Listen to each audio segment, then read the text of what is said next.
नमस्कार, KP news 24/7 में आपका स्वागत है। मैं पूजा आपके साथ। आइए सबसे पहले देखते हैं मुख्य समाचार। कर्नाटक के कांग्रेस पार्षद निरंजन हिरेमठ की बेटी की हत्या के खिलाफ बीदर में विभिन्न संगठनों की ओर से की गई प्रेस मीट। बेटी की हत्या के बाद कर्नाटक के कांग्रेस के नेता निरंजन हिरेमठ ने लगाया लव जिहाद का आरोप। कांग्रेस पार्षद की बेटी की हत्या को लेकर एबीवीपी कार्यकर्ताओं का प्रदर्शन, बीजेपी ने सरकार को घेरा। भागलपुर में राहुल गांधी ने लगाई वादों की झड़ी, अग्निवीर योजना को उठाकर फेंक देंगे, हर परिवार की एक महिला को 1 लाख देंगे। सीएम केजरीवाल को जेल में दिया जा रहा धीमा जहर, आप नेता सौरभ भारद्वाज का गंभीर आरोप।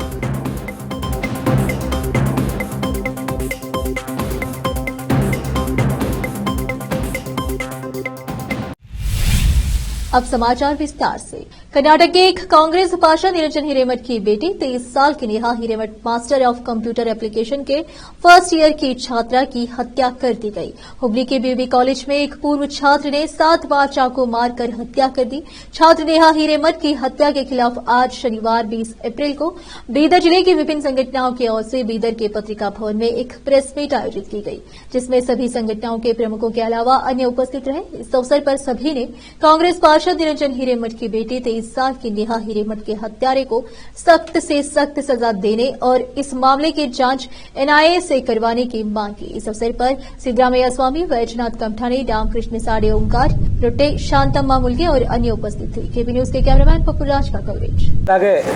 ಇವತ್ತು ಕರ್ನಾಟಕ ರಾಜ್ಯದಲ್ಲಿ ನಾವೆಲ್ಲರೂ ನೋಡ್ತಾ ಇದ್ದೀವಿ, ದಿನನಿತ್ಯ ಘಟನೆಗಳು ಯಾವ ರೀತಿ ನಮ್ಮ ರಾಜ್ಯದಲ್ಲಿ ಬೆಳವಣಿಗೆ ಆಗ್ತಾ ಇದೆ ಅಂತ ಹೇಳಿ ಮೊನ್ನೆ ಹುಬ್ಬಳ್ಳಿಯ ಬಿವಿಬಿ ಕಾಲೇಜಿನ ಆವರಣದಲ್ಲಿ ನಮ್ಮ ಹುಬ್ಬಳ್ಳಿ ಧಾರವಾಡ ಮಹಾನಗರ ಪಾಲಿಕೆಯ ಸದಸ್ಯರಾದಂಥ ನಿರಂಜನ ಹಿರೇಮಠ್ ಅವರ ಸುಪುತ್ರಿ ನೇಹಾ ಹಿರೇಮಠ್ ಅವರ ಕೊಗ್ಗಲೆ ಹಾಡು ಹಗಲೆ ಕೊಗ್ಗಲೆಯಾಗಿದೆ.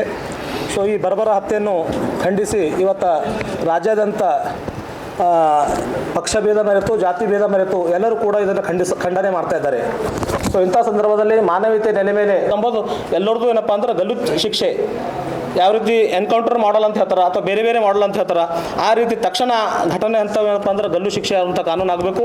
ಜೊತೆಗೆ ಇದರಲ್ಲಿ ವಿಳಂಬ ಮಾಡದೆ ಬೇರೆಗೆ ಏನಪ್ಪ ಅಂದ್ರೆ ಯಾವುದೇ ರಾಜಕೀಯ ಬಣ್ಣ ಕೊಡದೆ, ಯಾವುದೇ ಜಾತಿ ಬಣ್ಣ ಕೊಡದೆ ಏನಪ್ಪ ಅಂದ್ರೆ ಈ ರಾಜ್ಯ ಸರ್ಕಾರ ಉಳಿದಂಥ ಆರೋಪಿಗಳು ಹೇಳುವಂಥ ಕೆಲಸ ಮಾಡಬೇಕು. ಇಲ್ಲ ಅಸಮರ್ಥರಿದ್ದಾರೆ ಅಂದರೆ ರಾಜ್ಯ ಸರ್ಕಾರ ಸಾಧ್ಯ ಇಲ್ಲ ಅಂದರೆ ಈ ತನಿಖೆಯನ್ನು ಸಂಪೂರ್ಣ ಎನ್ಐಎಗೆ ವಹಿಸಬೇಕಾಗಿ ನಾನು ವಿನಂತಿ ಮಾಡ್ಕೊಳ್ತೀನಿ.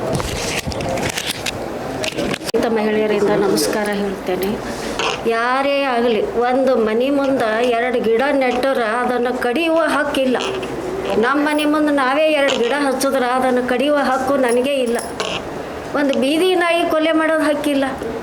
ಅಂಥದ್ದು ಹೋಗಿ ಈ ಒಂದು ಮುಂದೆ ಪ್ರಜ್ವಲಿಸಬೇಕಾದ ಸಮಾಜದಲ್ಲಿ ಆಕಿ ಪಾಪ MCAನೋ MSCನೋ ಓದ್ತಾ ಇದ್ದೋಳು, ಎಕ್ಸಾಮ್ ಸಲುವಾಗಿ ಗ್ರೌಂಡ್ನಾಗ ಬಂದಾಗ ಅದನ್ನೇ ಕಾಯ್ಕೊಂಡು ಕುಂತು ಇಂಥ ಒಂದು ಟೆರರಿಸ್ಟ್ ಟೈಪ್ ಬಸ್ಕರ್ ಇರ್ಬೋದು, ಎಲ್ಲ ಕೊಲೆಯಲ್ಲಿ ಅಂತ್ಯ ಆಗಬಾರ್ದಿದ್ರು. ಮುಂದೆ ನೀವು ದೊಡ್ಡ ಸಾಹಿತಿ ಆಗಬೇಕು. ವಾಯ್ಸ್ ಆಫ್ ನೇಷನ್ ಇವತ್ತು ಲತಾ ಮಂಗೇಶ್ಕರ್ ಹೆಂಗೆ ಒಂದು ದೇಶಕ್ಕೆ ಅವರು ಕೊಡುಗೆ ಕೊಟ್ಟಿದ್ದಾರೆ.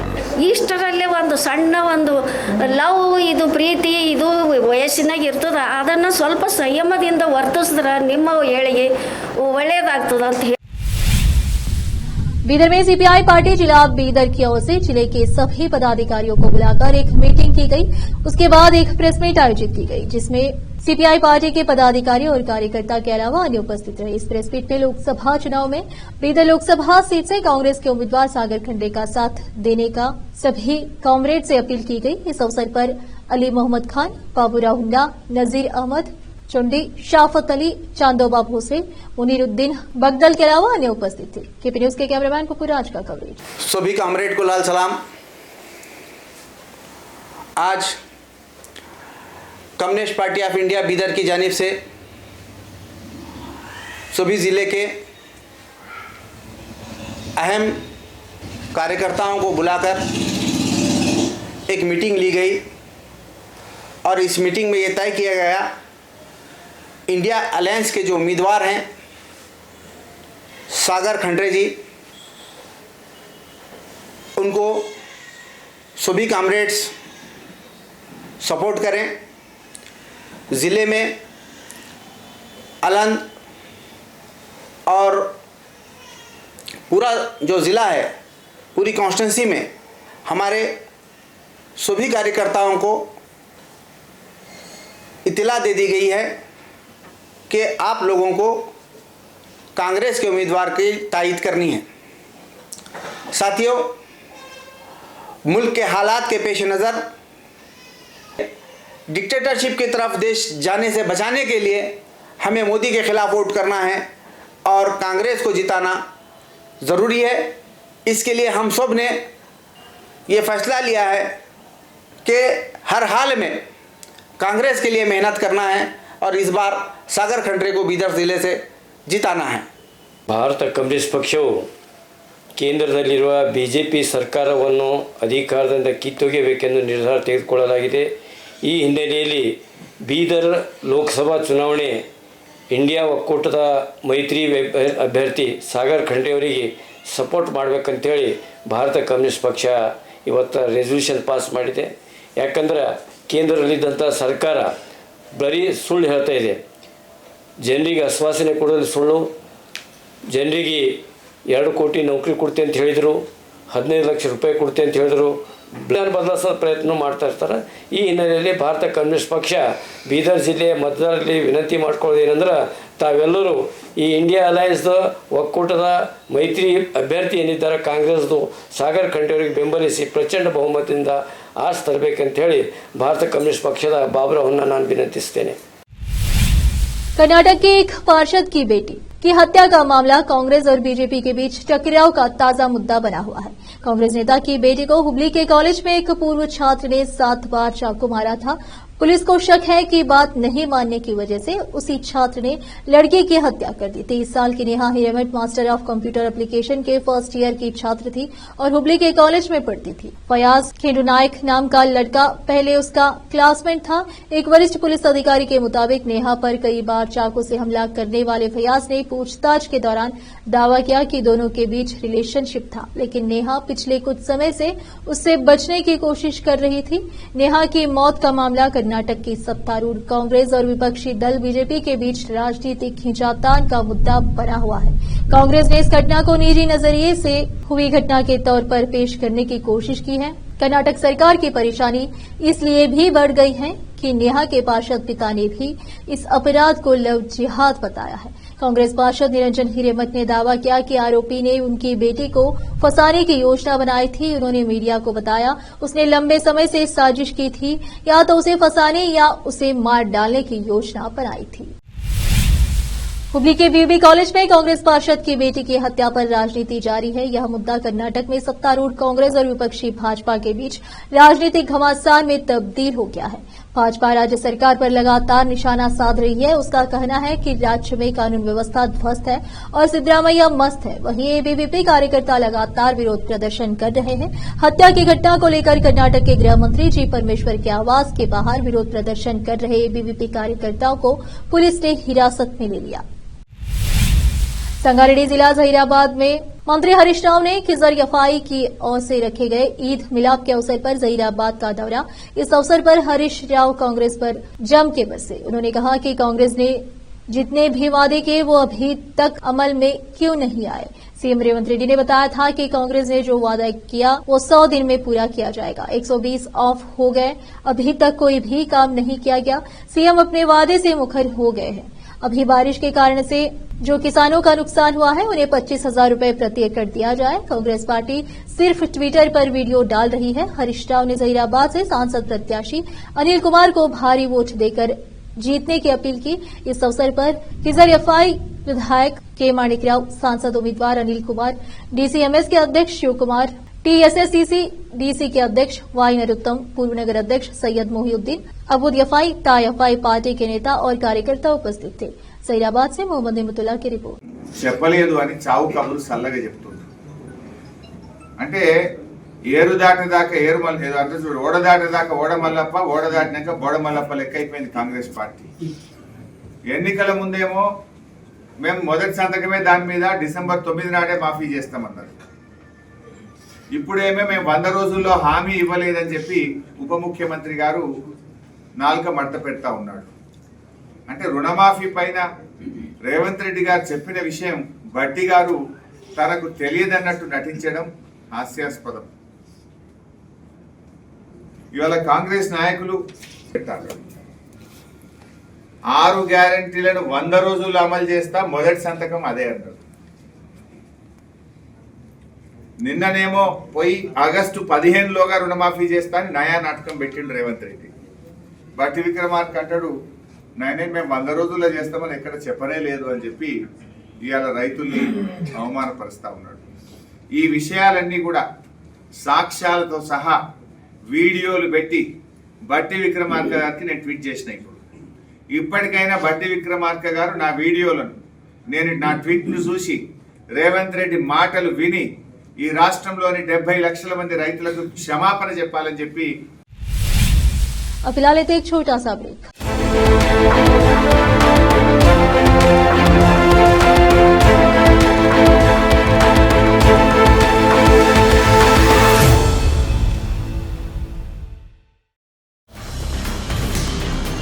हिंदुस्तान के हर कोने में हम हैं मौजूद। 24 घंटे हालात पर गहरी नजर, खबरों से जुड़े चुपते सवालात, और आपको दिखाता है धार्मिक, सामाजिक, राजनीतिक, लोकल और इंटरनेशनल न्यूज की सबसे बेहतर कवरेज, जो आपको रखती है हर पल बाखबर। देश और दुनिया भर की खबर के लिए देखते रहें केपी न्यूज 24/7। ब्रेक के बाद आपका स्वागत है। आइए देखते हैं समाचार।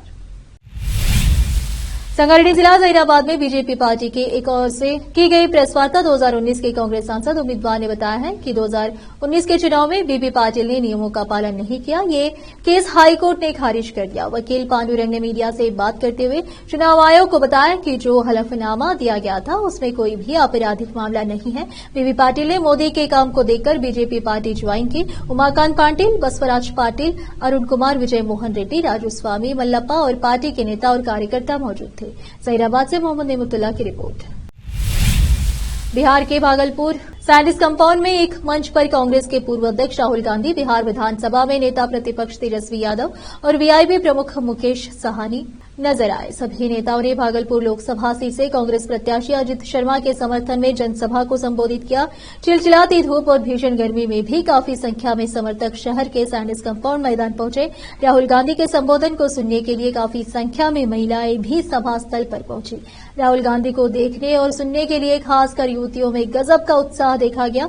यहां उन्होंने तीखे अंदाज में केंद्र सरकार पर हमला बोला। राहुल गांधी ने भागलपुर के जनसभा में कहा कि भाजपा के लोग बात करते हैं इतनी सीटें आएंगी उतनी सीटें आएंगी, लेकिन मैं कहता हूं कि एनडीए को 150 से ज्यादा सीटें नहीं आएंगी। उन्होंने आगे कहा कि हमारी सरकार बनते ही अग्निवीर योजना को उठाकर फेंक देंगे। देश को 2 तरह के शहीद नहीं चाहिए। देश के मुख्य न्यायाधीश डीवाई चंद्रचूड़ ने कानून मंत्रालय की तरफ से नए कानूनों को लेकर आयोजित एक कॉन्फ्रेंस को संबोधित किया। इस दौरान सीजेआई ने कहा कि इन 3 नए कानूनों से भारतीय समाज में एक नए अध्याय की शुरुआत होगी। उन्होंने कहा कि नए कानून भारत के क्रिमिनल जस्टिस सिस्टम में अभूतपूर्व बदलाव लाएंगे और पीड़ित पर भी ध्यान दिया जाएगा। सीजेआई ने कहा कि पुराने कानून की सबसे बड़ी खामी उनका बहुत पुराना होना था। वो कानून 1873 से चले आ रहे थे। नए कानून संसद में पारित होना इस बात का साफ संदेश है कि भारत बदल रहा है और हमें मौजूदा चुनौतियों के लिए नए तरीके चाहिए। अब फिलहाल लेते हैं एक और छोटा सा ब्रेक।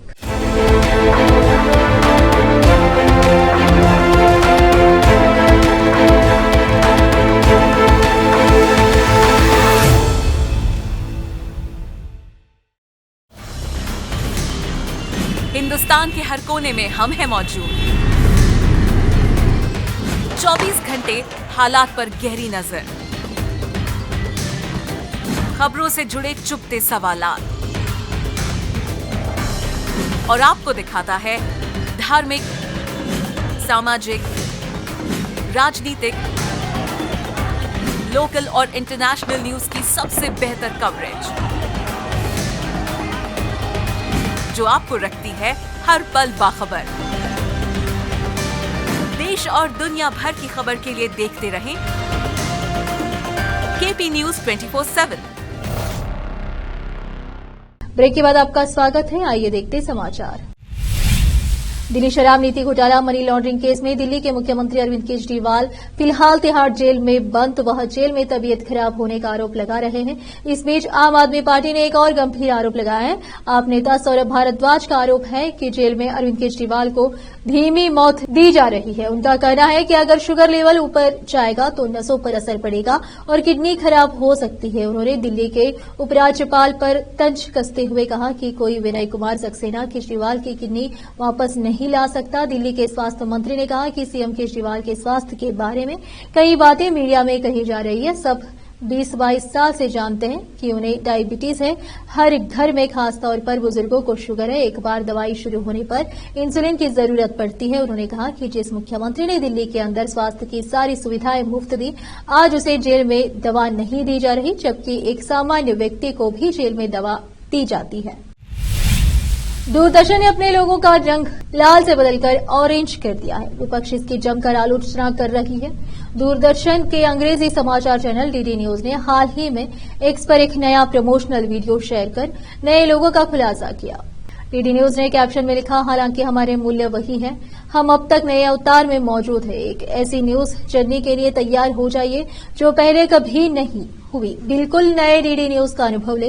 डीडी के नए लोगों को ऑनलाइन आलोचना का सामना करना पड़ रहा है। कई यूजर्स ने कहा यह भगवा है। यह कदम चुनाव से ठीक पहले उठाया गया है।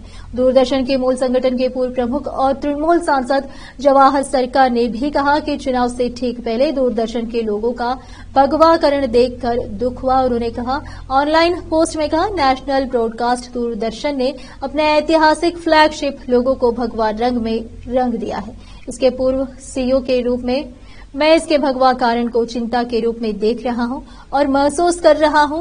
उन्होंने कहा कि यह अब प्रसार भारती नहीं, यह प्रचार भारती है। लोकसभा चुनाव को लेकर बीजेपी और कांग्रेस के सभी बड़े नेता अपनी पार्टियों के प्रत्याशियों के लिए धुआंधार प्रचार करने में जुटे हुए हैं। चुनाव प्रचार के व्यस्त कार्यक्रमों के चलते नेताओं को समय पर भोजन करना भी नसीब नहीं हो रहा है। दोनों ही प्रमुख पार्टियों के बड़े नेता कभी चलती कार, हेलीकॉप्टर या तो कार्यकर्ताओं के घर पर भोजन करते दिखाई दे रहे हैं। कांग्रेस नेता सचिन पायलट का एक वीडियो वायरल हो रहा है, जिसमें वे चुनाव प्रचार के दौरान एक दलित परिवार के घर खाट पर बैठकर हाथ में थाली लेकर भोजन करते दिखाई दिए। आखिर में फिर एक बार देखते हैं मुख्य समाचार। कर्नाटक के कांग्रेस पार्षद निरंजन हिरेमठ की बेटी की हत्या के खिलाफ बीदर में विभिन्न संगठनों की ओर से की गई प्रेस मीट। बेटी की हत्या के बाद कर्नाटक के कांग्रेस के नेता निरंजन हिरेमठ ने लगाया लव जिहाद का आरोप। कांग्रेस पार्षद की बेटी की हत्या को लेकर एबीवीपी कार्यकर्ताओं का प्रदर्शन, बीजेपी ने सरकार को घेरा। भागलपुर में राहुल गांधी ने लगाई वादों की झड़ी। अग्निवीर योजना को उठाकर फेंक देंगे, हर परिवार की एक महिला को 1 लाख देंगे। सीएम केजरीवाल को जेल में दिया जा रहा धीमा जहर, आप नेता सौरभ भारद्वाज का गंभीर आरोप।